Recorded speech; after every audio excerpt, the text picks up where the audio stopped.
Praise the lord.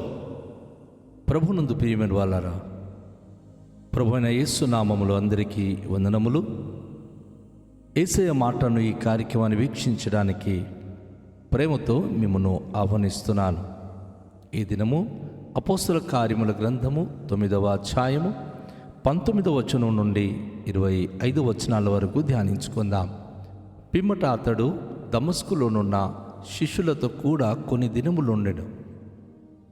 వెంటనే సమాజ మందిరములలో యేసే దేవుని కుమారుడని ఆయనను గూర్చి ప్రకటించుచూ వచ్చెను. వినిన వారందరూ విభ్రాంతి నొంది, యెరూషలేములో ఈ నామమును బట్టి ప్రార్థన చేయువారిని నాశనము చేసిన వాడితడే కాడా, వారిని బంధించి ప్రధాన యాజకుల ఎదుకు తీసుకుని పోవుటకు ఇక్కడికి కూడా వచ్చి ఉన్నాడని చెప్పుకొనిరి. అయితే సౌలు మరి ఎక్కువగా బలపడి ఈయనే క్రీస్తు అని రుజువుపరచుచు దమస్కులో కాపురమున్న యూదులను కలవరపరచెను. అనేక దినములు గతించిన పిమ్మట యూదులు అతనిని చంపనాలోచింపగా వారి ఆలోచన సౌలునకు తెలియవచ్చెను. వారు అతనిని చంపవలెనని రాత్రింపగలు ద్వారముల యొద్దను కాచుకొనుచుండిరి. గనుక అతని శిష్యులు రాత్రివేళ అతనిని తీసుకొని పోయి గంపలో ఉంచి గోడ గుండా అతనిని క్రిందికి దింపిరి. ప్రభునందు ప్రియమైన వాళ్ళారా, ఈ వాక్య భాగములో ఒకప్పుడు మనం ఏది విత్తుతున్నామో మనం అదే కోస్తామనే మాట ఉంది కదా. ఈయన దేవుని నమ్ముకున్న తర్వాత దమస్కులో బాప్తిస్మము తీసుకొని పరిశుద్ధాత్మ పొందినవాడై అక్కడ దేవుని ప్రభుని యేసుక్రీస్తు వారి యొక్క శిష్యులతో కొన్ని దినాలు ఉన్నాడు. వారు పొందిన అనుభూతులు నేర్చుకున్నాడు. చాలామంది కొంచెం వాక్యం చదివితే ప్రార్థన వస్తే మేము సేవకులమని చెప్పుకుంటూ పరుగులెత్తుతున్నారు. కానీ అది సరైనది కాదు. సౌలు గమలీల విద్యను అభ్యసించినవాడు, మహామేధావి, జ్ఞానివంతుడు. ఆయనను ఆయన శిష్యుల దగ్గర కొన్ని దినాలు ఉండి వారితో అనేక విషయాలు నేర్చుకోవడం మొదలుపెట్టాడు. కొన్ని దినాలు ప్రభువైన యేసుక్రీస్తు వారి యొక్క బోధన గురించి తెలుసుకున్నాడు. దేవుని ప్రేమానురాగం గురించి ఆయన తెలుసుకొని మరి వెంటనే సమాజ మందిరంలో యేసే దేవుని కుమారుడని ఆయనను గూర్చి ప్రకటించుచూ వచ్చెను. విచిత్రమైనది ఇక్కడ మనం చూస్తున్నాం.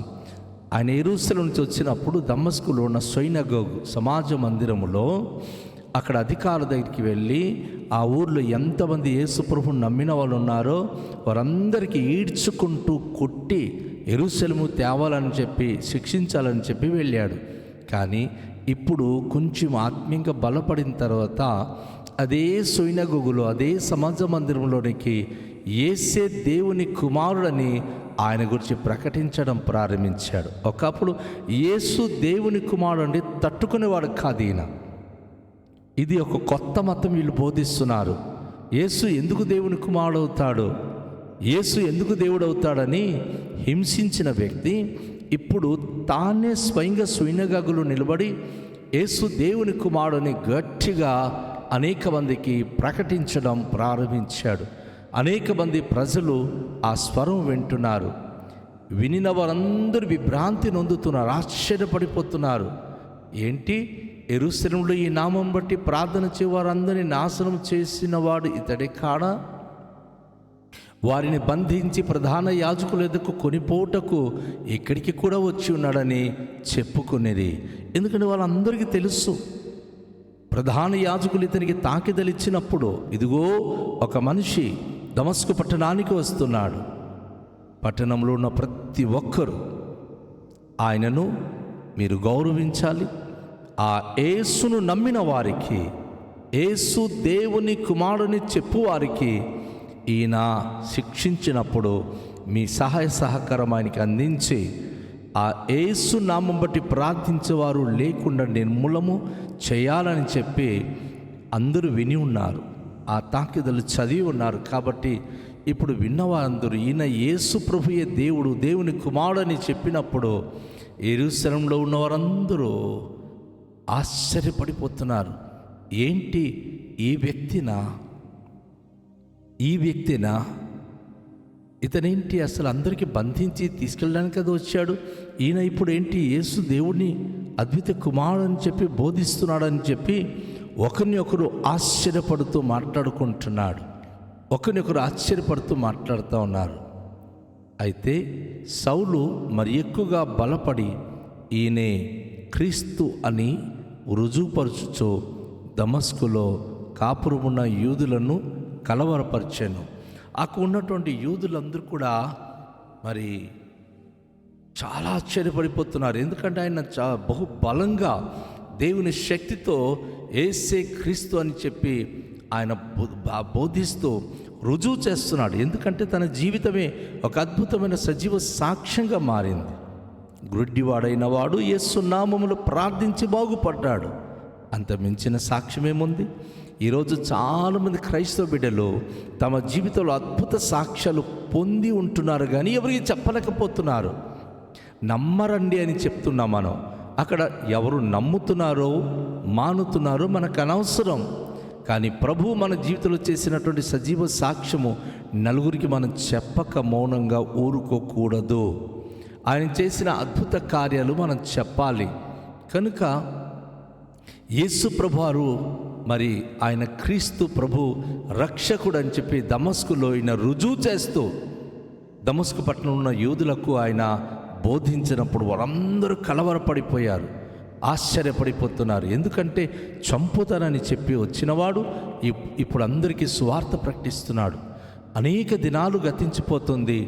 అయితే ఆలోచించారు ఈ యూదులు, ఇదేంటి మన యూద సామ్రాజ్యములో యూదులైన మనము యేసు ప్రభు ఒక సామాన్యమైన మనుషుడు, ఆయన దేవుడిని ఈయన బోధించడం ఏమిటి, ఈయన దేవుని యొక్క కుమారుడిని బోధించడం ఏంటి, మన యొక్క యూదులకు ఇది ఒక వ్యతిరేకమైనటువంటి బోధ అని చెప్పి వారందరూ కూడా తన మీద పగ ద్వేషాన్ని పెంచుకొని అతన్ని ఎలాగైనా చంపేయాలని ఆలోచిస్తున్నారు. ఆయనకి చంపేద్దామని ప్రయత్నిస్తున్నారు. అయితే అక్కడ ఒక మాట మనం గమనించాలి. వారు చంపాలి అని ఎదురు చూస్తున్నప్పుడు వారి ఆలోచన సౌలునకు తెలియవచ్చెను. వారు అతన్ని చంపవలని రాత్రి పగలు ద్వారముల యొద్ద కాచుకొనుచున్నారు. ఎలా అయినా సరే సౌలును చంపాలి అనే ఉద్దేశము కలిగిన వారై సౌలును హతమార్చాలి, ఆయన దేశమంతా మా ప్రాంతమంతా గందరగోళం చేస్తున్నాడు. ఈరోజు కూడాను యేసు ప్రభు గురించి బలంగా బోధించేవారు, ధైర్యంగా బోధించే వారికి లోకము అడ్డుకోవాలని, వారికి ఇబ్బందులు పాలు చేయాలని ప్రయత్నిస్తుంది. కానీ వారి ప్రయత్నాలు ఎప్పుడు ఫలించదు. దేవుడు తన ప్రజలతో ఎప్పటికీ ఉంటాడు. వారి జీవితంలో అద్భుత కార్యములు చేయువాడై ఉన్నాడని సంగతి మనం గుర్తుంచుకోవాలి. కాబట్టి ఇక్కడ చాలామంది ప్రభువును నమ్ముతున్నారు, యేసు ప్రభువారు దేవుడని తెలుసుకుంటున్నారు. సౌలు యొక్క జీవితము అనేక మందికి ఆదర్శవంతంగా ఉంది. అనేక మంది దాన్ని తెలుసుకొని ప్రభువును వెంబడిస్తున్నప్పుడు కొంతమంది అయితే తనను హతమార్చాలని రాత్రిని పగలు తన కోసం కుట్ర పన్నుతున్నారు. క్రైస్తువుల గురించి కుట్ర పన్నుతున్న ఊరు ఏదైనా ఉందా? క్రైస్తువుల గురించి హతమార్చాలన్నటువంటి ప్రజలు ఎవరైనా అనుకుంటున్నారా? ఇదిగో అద్భుతకరుడైన దేవుడు వారి జీవితంలో అద్భుతాలు చేయువాడై ఉన్నాడు. అది మనం మర్చిపోవద్దు. అయితే తనను హతమార్చాలని ఆ ప్రాంతపు ప్రజలు తన గురించి ఆలోచిస్తున్నప్పుడు మరి శిష్యులు రాత్రివేళ అతన్ని తీసుకుని పోయి గంపలోంచి గోడగుండా అతని క్రిందకి దింపిరి. ఆ పట్టణంలో అందరూ ఒకటైపోయి ఈ సౌలును ఎలాగైనా చంపేయాలి, ఒక నిర్ణయానికి వచ్చారు, సౌలును హతమార్చాలని. అయితే నమ్ముకున్న వారు ఆ పట్టణంలో చాలామంది రహస్యమైన క్రైస్తవ విశ్వాసులు ఒక గంపలో తనను కూర్చోబెట్టి ఆ యెరూషలేము గోడ అవతలకు మెల్లిగా ఆయనకి దింపివేశారు. అంటే దొంగతనాన ఆయనకి బయటికి పంపించేశారు. ఏ విధము చేత నేను సౌలు హతమార్చబడకూడదు, సౌలుకు ఏ నష్టము జరగకూడదు. నష్టము చేయాలని వచ్చిన వ్యక్తికి ఆ పట్టణం నుంచి ఇప్పుడు దాగుని ఆయన బయటికి వెళ్ళాల్సి వచ్చింది. ఎవరి నిమిత్తము? యేసు నిమిత్తం. యేసు నిమిత్తం ఒకప్పుడు ఆయన బోధించి ఆ భక్తులను హతమార్చాడు. ఇప్పుడు ఆయన హతమార్చబడతాడేమో అన్న ఒక భయంకర ఆందోళన చెంది ఆయనకు దాటించారు. సో తన శిష్యులకు ఆయన మరి ఏ విధము చేత నేను శిష్యుల మాట విని ఆయన గంపలు దింపబడి యెరూషలేము నుంచి వేరే ప్రదేశాలకు ఆయన వెళ్ళిపోతూ ఉన్నాడు. ప్రియ దేవుని యొక్క బిడలారా, ఈరోజు దేవుని యొక్క వాక్యం వింటున్నప్పుడు ఎక్కడ హింసలు వస్తున్నాయో, ఎక్కడ బాధలు వస్తున్నాయో, ఎక్కడ కష్టాలు వస్తున్నాయో మనం ఎప్పుడు కూడాను ఆ పరిస్థితిని బట్టి మనం భయపడిపోకూడదు, కానీ ప్రార్థన చేయాలి. ఆ పరిస్థితిని బట్టి మన దేవునికి మనము విన్నపించుకోవాలి. మన మహిమ గల దేవుడు ఆశ్చర్యకరుడు, ఆయన అద్భుతకరుడు, ఆయన అద్భుత కార్యములను జరిగించే దేవుడై ఉన్నాడు. ఆయన మహోన్నతమైన నామానికి మరి మహిమకరమైనటువంటి సాక్షులుగా ప్రతి ఒక్కరిని వాడుకోవడానికి ఇష్టపడుతున్నాడు. సౌలు అయితే రాజమార్గంలో వెళ్ళాడు, కానీ ఇప్పుడు దాగుని బయటికి వస్తున్నాడు. కారణం ఏమిటంటే ఒకప్పుడు తను చేసిందే తన మీదకి ఇప్పుడు వస్తుంది. అయితే దేవుడు తను నమ్మిన వారికి, తన ఇందు భయభక్తి కలిగిన వారి చుట్టూ తన దూత కావలి ఉండి వారిని రక్షిస్తాడన్నమాట. ఈరోజు సౌలు జీవితంలోనేమి, అక్కడ ఉన్నటువంటి భక్తుల జీవితంలోనేమి దేవుడు తన దూతలను పంపించి సంరక్షించువాడై ఉన్నాడు. ఈరోజు ఇక్కడ కూడా వాక్యం వింటున్న నీవు, నీ మీద ఎవరైనా కనుక పోరాడి నీ జీవితంలో ఏదైనా కీడు చేయాలని అనుకుంటే దేవుడు వారిని మార్చగలిగే సామర్థ్యుడు, వారి బ్రతుకును మార్చడానికి ఆయన సంసిద్ధంగా ఉన్నాడు.